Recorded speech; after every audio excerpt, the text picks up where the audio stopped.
Hey everyone, this is Bob Kovacs here at Wirefly with a first review of the Motorola DROID Bionic. This has been a very long-awaited phone, first announced at the Consumer Electronics Show in early January 2011. It finally is reaching customers about 9 months later in early September 2011. So here it is. We're finally faced with the DROID Bionic. One of the cool features about the DROID Bionic is that it has a external docking station that it can plug into. In fact, I think there's more than one of those, and the web top docking station sounds like a really cool addition to the DROID Bionic.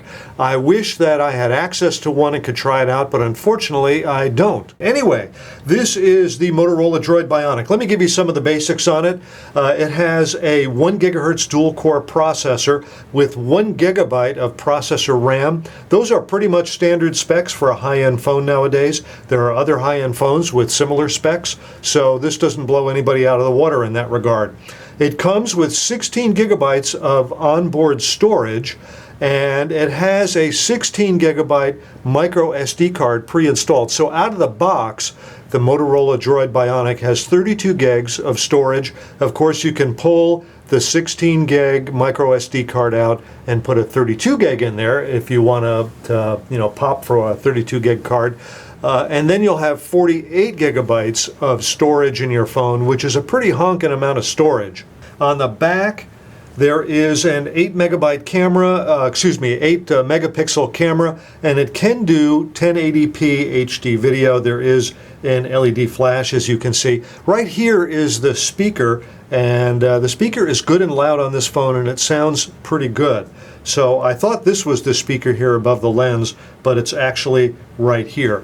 So some of the other features, this is an LTE phone, so it can do Verizon's 4G LTE. On this very phone, this Motorola DROID Bionic, on my desk upstairs the other day, I got a download speed at a conservative site of 14.5 megabits. That's the fastest download speed I've received on a phone. I've gotten higher speeds on an Air card, but on a phone, 14.5 megabits per second is the fastest speed I've gotten. Very impressed by that. I use the bandwidth meter on CNET, which I have determined over time, over hundreds of tests, to be relatively conservative. If you shop around, you can find sites that'll give you higher numbers. But I use the same site because I want my results to be consistent. And 14.5 is really, really good. Okay, this also has a front camera. I'll look into the resolution of the front camera right now off the top of my head, and in my notes I don't have it written down. The DROID Bionic runs Android 2.3. In fact, I think it has Android 2.3.4.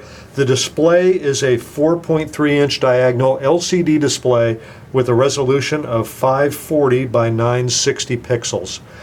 Inside, under the back cover, the battery is a 1,735 milliamp hour battery, one of the bigger batteries available in any cell phone.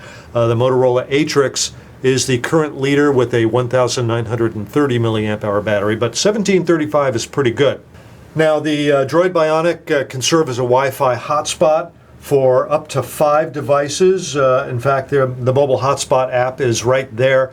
The buzz prior to the phone being announced was that it could do 10 devices on a mobile hotspot, but the reality when the device came out is it can only do 5.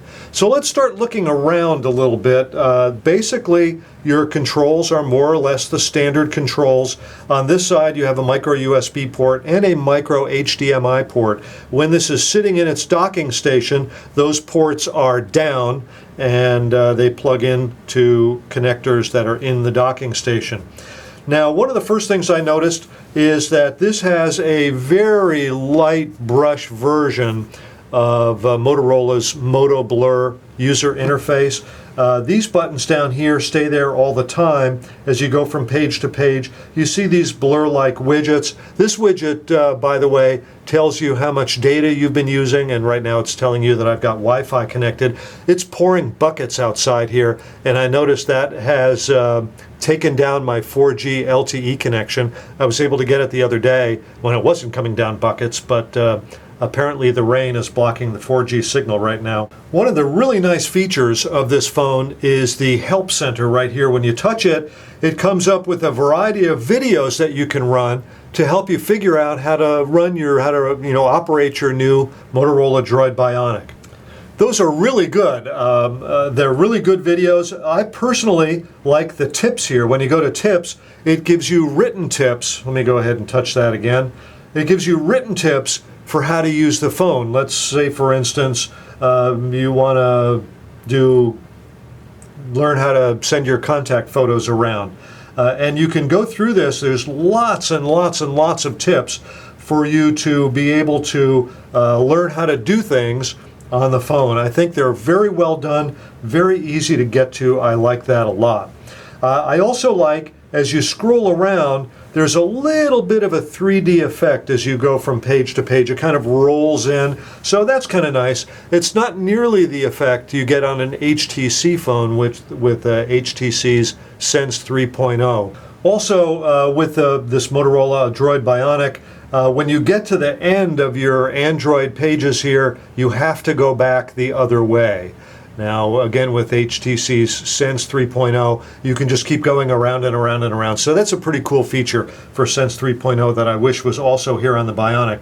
Now, some of these icons down here are perhaps not all that obvious. The one here, the box inside a box, that brings up your app tray.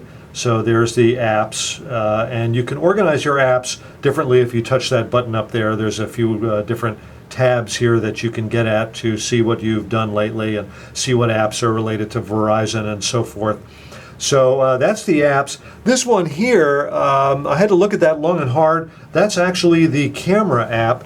So it is always on the screen. You can always get to the camera, and all you have to do is touch that app and up comes the camera. Here's my genuine fake American Express card. So if you can read numbers upside down, you can get my fake card numbers right there. So let's go ahead, now that I brought the camera app up and I've mentioned it, let's go ahead and talk about the camera. Now, one of the things I'd like to do is set up a little still life on my desk. So here's that still life. It looks okay. It's reasonably sharp. When I went in for a macro shot, it was very sharp, but there's some noise in the picture. It's kind of typical for cell phone pictures. I also like to get a flesh tone shot. That's Luis on the left and Jen on the right. And I thought it came up kind of tinged a little blue. The focus didn't seem to pick up their faces. It seemed to focus on the background behind them. Now, not a bad shot generally, not fantastic, contrast isn't great and so forth, but, not a bad shot. There you go with skin tones. Okay, this wraps up part one of this two-part review. There's lots more to cover in the second part. We'll talk about video and many, many more things, so look for the number 2 video here on the Motorola DROID Bionic. Hey everybody, this is Bob Kovacs here at Wirefly. Thanks for watching.